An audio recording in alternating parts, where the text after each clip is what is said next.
Hello friends, and welcome back to my channel. If you're new here, my name is Kat and I talk about books and writing, and I'm so excited that it's already this time of the year.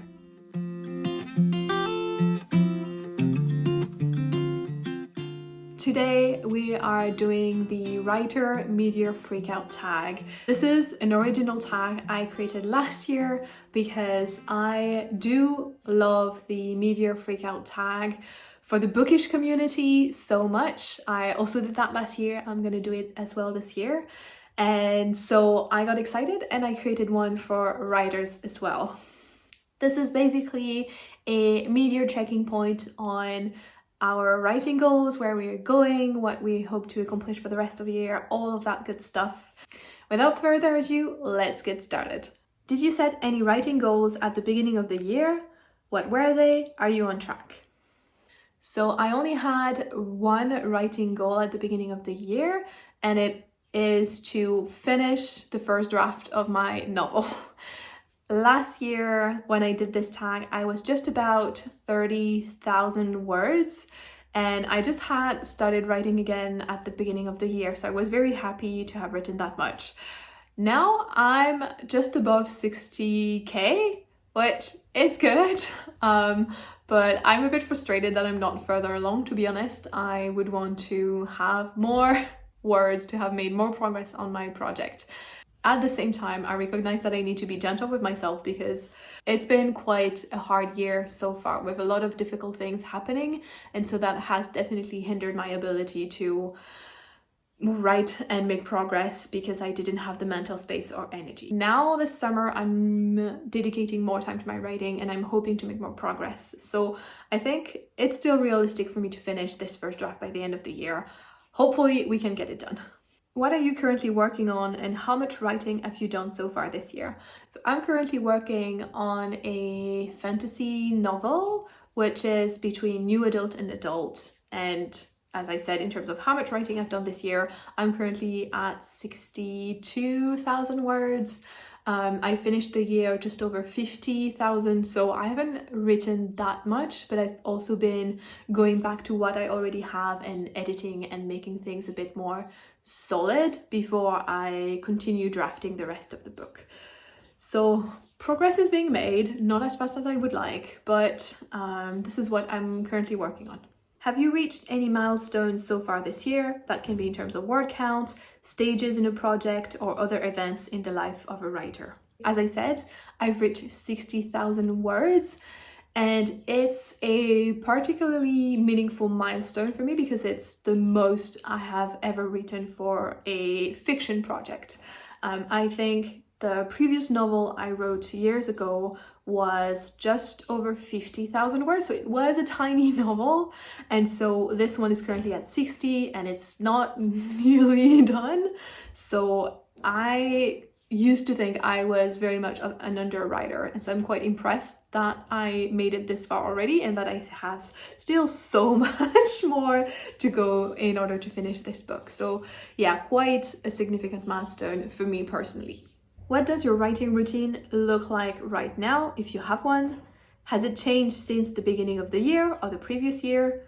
Are you happy with it? And if not, how would you want it to look like? So last year I didn't have much of a writing routine because I just started getting back into writing fiction and writing for myself. So the main thing that was driving me was more writing challenges. I did the Write for Life program, for example, as well as the 1000 Words of Summer. Currently, I'm doing a smaller, more gentle version of that challenge, which the goal is basically to write 1000 words a day for 2 weeks. This year, the timeline didn't work for me because I was traveling. I'm also currently more like reviewing what I've done and editing before I can draft the next part of the book. So it didn't work out. It was also a bit too much overwhelming for some of my friends. So we've designed a baby step summer kind of version where we just have to touch a project every day for those 2 weeks. In order for it to count, and it's just to keep the momentum going. So it's been going really well, and yeah, it's a lot of fun. Other than that, which is like very temporary, I have several writing groups throughout the week. So I have a group with other fantasy writers. We meet on Google Meet every Monday night. I have another writing group which is a bit more diverse in terms of genres that people write in. We meet online 3 times a week on Monday, Thursday, and Friday. And then on Saturdays, I try to go into town to write in a cafe and at the library. And I'm sometimes joined with a friend IRL as well, which is really nice. So I do have a lot of accountability built in my week, which is really, really helpful. But other than that, I still try to write on the other days. If I can, I try to prioritize it in the morning, because at least then I have done something during that day, which is very good for my mental health and my feeling of accomplishment. But if it doesn't happen in the morning, it can happen at any time. Basically, I don't have a specific routine other than that. I'm just trying to do something every day. And I just need to caveat that this is what works for me right now. You don't have to write every day to be a writer. I think it's very important to say. You will hear this advice sometimes that like you need to write every day. And for some people it works, for some people it doesn't. So I don't want to discourage anyone by saying you need to write every day. I don't think that's true. I think we're all different. We all have different processes. For me, that's what works at the moment because I want to keep that momentum going. But again, there are other times when I am not able to write every day, and that's fine. Have you encountered any good resources about writing? I'm very behind, but Brandon Sanderson re-released his lectures about creative writing and writing fantasy and science fiction on YouTube. The first series is fantastic. This one, from what I've seen, is very good as well. I still need to watch a good chunk of it, but it's already something I recommended last year, and I do recommend it again this year, especially now that it's been reactualized and renewed. So you definitely want to check it out. Obviously, especially if you're writing fantasy and science fiction, but I think it can be useful for writers of other genres as well. I've also been enjoying V. Schwab's podcast, No Right Way, quite a bit. She basically does interviews with a bunch of very cool writers and discuss their process just to show that there is indeed no right way to write. And then I also want to recommend the Shit No One Tells You About Writing podcast in general, but I've listened to the episode with Anne Napolitano, and that was really helpful for me specifically because I am not in my 20s anymore.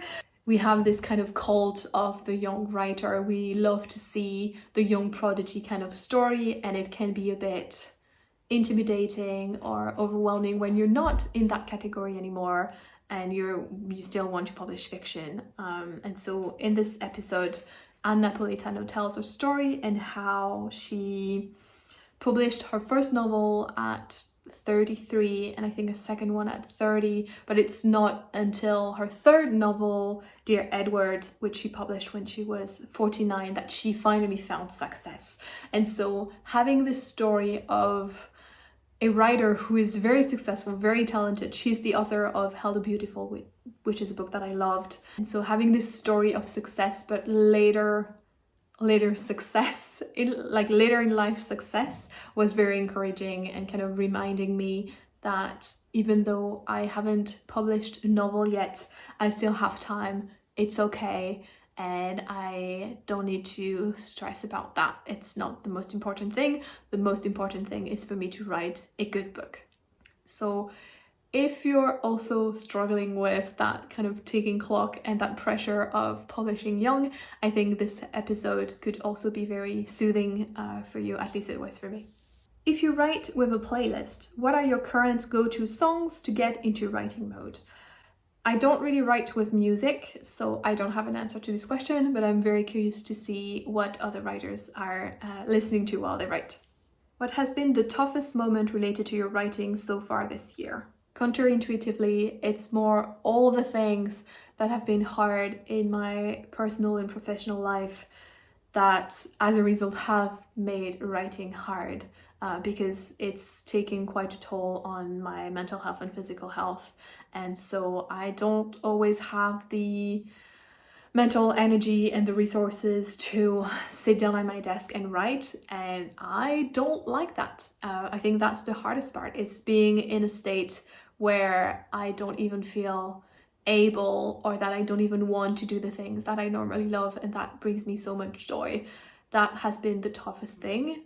Yeah, usually when I don't write, it's turned out to be when something is not right, when I'm not doing okay. So it's also kind of a barometer. Like if I don't want to write, something is not okay and I need to pay attention to that. All the things that are preventing me from writing are the toughest part with writing. What has been the best memory related to your writing so far this year? Not related to my writing directly, but something that has been so joyful and exciting has been my friend's book launch and release party. Where is it? There it is. My good friend Ildiko published their book and I'm so proud. I'm so excited for them. And I've seen that process from even slightly before they got first contact with their publishers. I've seen the whole journey of meeting with the publisher, the contracting, the reworking of the book, preparing for the launch itself. And yeah, again, I'm so excited and so proud. So it's been a big highlight of my writing life this year. And then from my personal writing, I would say it's been writing in beautiful libraries.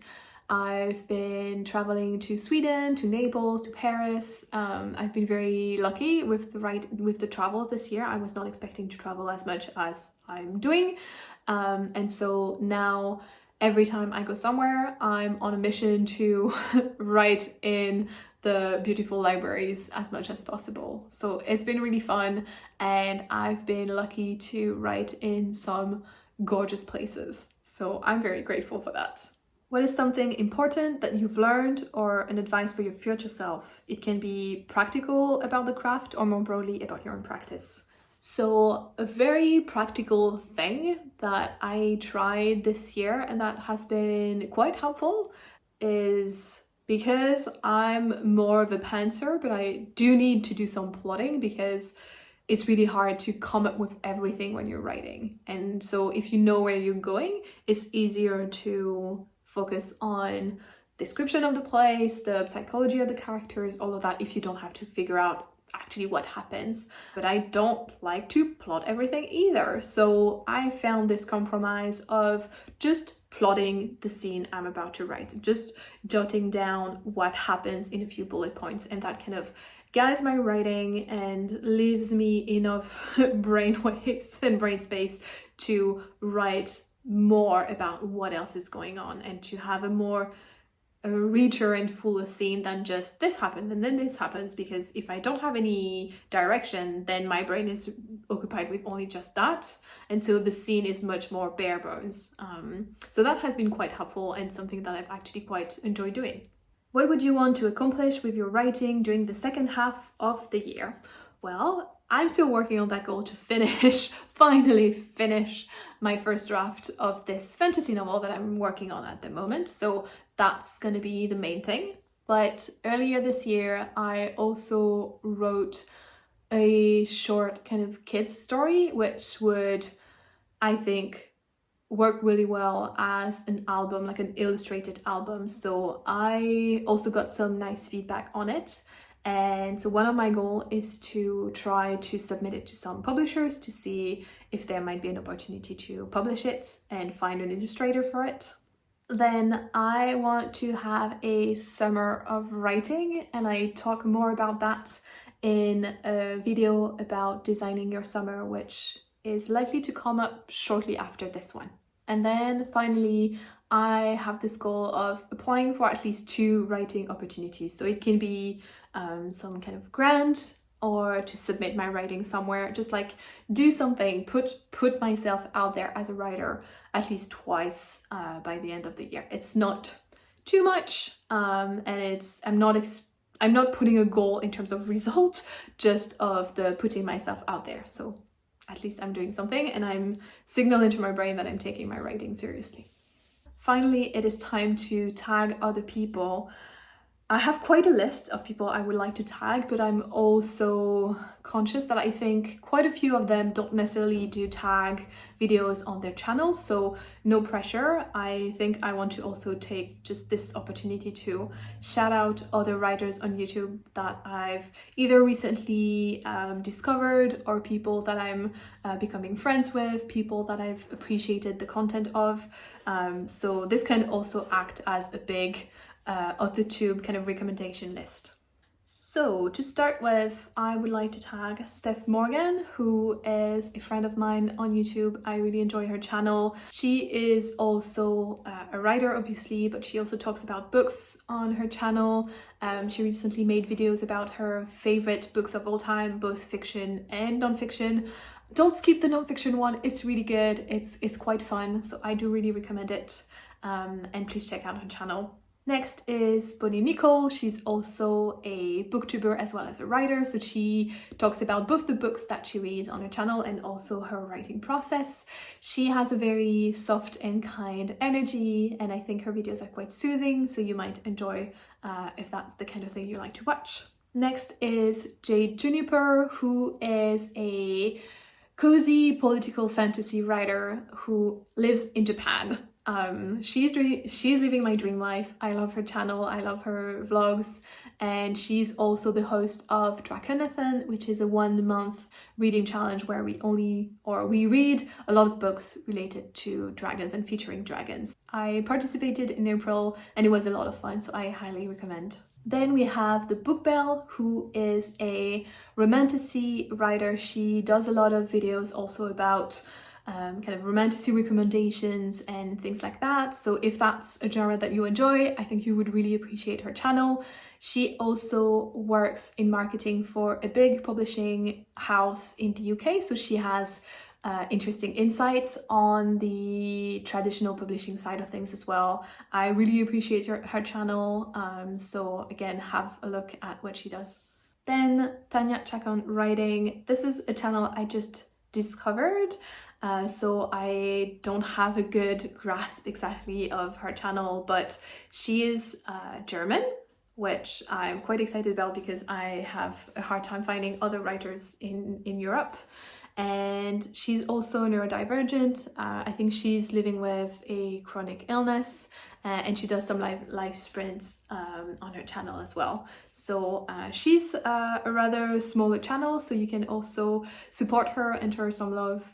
Another small channel I've just discovered, this is Leah Writes. She's another French writer, also writing in both French and English, so it's quite interesting to see her journey. And she had a video about her choice to write between the two languages that she published recently on her channel that I found really interesting, that you might want to check out as well. Brielle Writes is a bit of a bigger channel. It's really cool. She recently participated in AuthorTube writing retreat with a bunch of other creators, some of which are on this list. And I really like her energy. She has a lot of good, I think, insights and reflections about writing, which she shares in her writing vlogs. She does writing sprints as well. And yeah, she's a lot of fun, so I do recommend her channel as well. Then Cody the writer, also a creator from that AuthorTube writing retreat group, is a queer writer. He's on the self-publishing journey. He recently published his first novel, and I just love the flamboyant energy of his video. I think he's really funny and really cool. Also an ADHDer, so a fellow neurodivergent writer, so definitely check out his channel. Andy Sears, also part of that group of creators who went on that retreat. It was quite a few of them. Also quite a gentle tone to her channel, and I'm more new to her channel, so I don't have as much insight, but again, I really like the vibe, so if you don't already follow her, you can check it out. Anna Robbins, I really like Anna's vibes. It's more, I would say, on the quiet side, but I also really appreciate her writing vlogs and yeah, the general coziness of her channel. Ooh, I also want to give a shout out to Kaylee. She is living in Korea. She's currently studying Korean studies. She's a translator, but I know that she also writes on the side, so I would be curious to see if she might be interested in doing this tag. I love her channel. I love the blend again of kind of a week in my life or a day in my life, her life in Korea. She's living with her grandmother, and just I love her insights about literature. She reads mainly in translation, which is really nice. I think it's a selection of books that are not necessarily as talked about. It's not necessarily like the big hyped books. And she has super interesting insights and thoughts about the book that she reads, on top of talking about translation and the craft of it. So I do recommend the channel. I really appreciate it. Then Natalie Forslind, she is a Swedish writer. She still makes her videos in English. She's more a how-to kind of channel, giving mainly marketing tips to writers. So if you want to check that out, if that's something that interests you.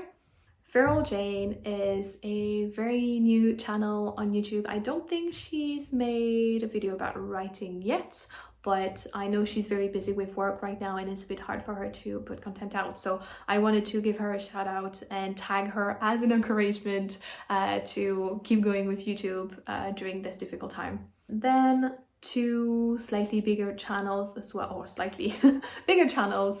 It's Chris KM Fajado and Linde Jung, who are both fantasy writers. I know that Chris is publishing her book at the end of this year in the fall, and so they are both sharing their journey with pursuing traditional publishing.